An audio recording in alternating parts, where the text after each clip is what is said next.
Agatha Harkness, who's WandaVision's villain in the comics. Just as it seemed like we were getting closer to unraveling Westview's mysteries in WandaVision, things took a turn for the weirder with the introduction of what could be the series' main villain, Agatha Harkness. Her reveal confirmed many fans' suspicions that Agnes, Wanda's neighbor, was up to no good.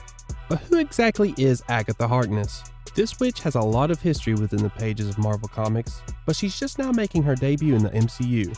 Just who is Agatha, and what could her intentions be?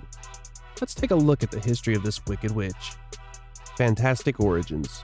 Although she's now more associated with Marvel spellcasters, Agatha began as the governess for Mr. Fantastic and the Invisible Woman's son. Agatha could easily defeat the Frightful Four, the arch nemesis of the Fantastic Four, when they tried to abduct their son. Agatha is one of the original witches of Salem, and she's been living in the town of New Salem with the New Coven. With her position as governess, Agatha has worked with the Fantastic Four against enemies like Nicholas Scratch and Anilus, so she's not a villain all the time. Is she?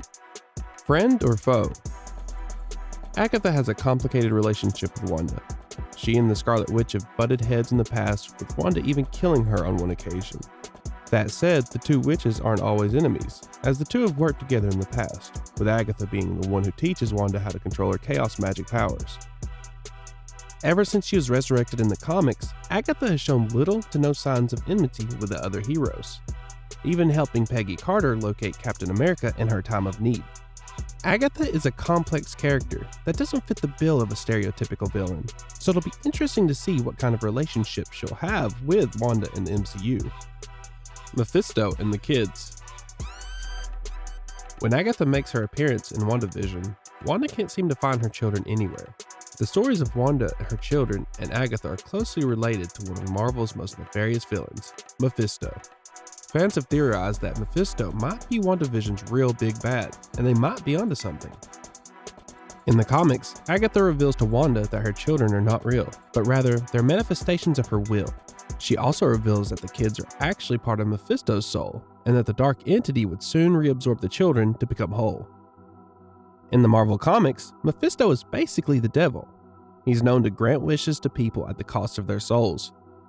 Since he's fought against Doctor Strange on several occasions, and we know that WandaVision has ties to the next Doctor Strange movie, we might be seeing what could be the beginning of the multiverse plot happening in Agatha's cellar.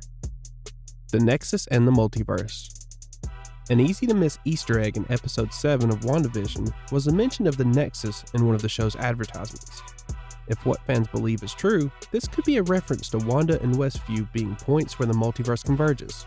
We've seen some examples of this with the alternate versions of Monica Rambeau. There are still 2 episodes to go until WandaVision's season ends, and with no news of a second season on the horizon, it seems like the continuation to Wanda and Vision's story will happen on an MCU movie. Perhaps we'll see Agatha Harkness as the villain in the story, or maybe she'll take the role of Wanda's teacher and will help her unlock her true potential. What do you think? Will Agatha become a character in the larger MCU after WandaVision? For more videos like this, be sure to subscribe to Cinematic Revolution.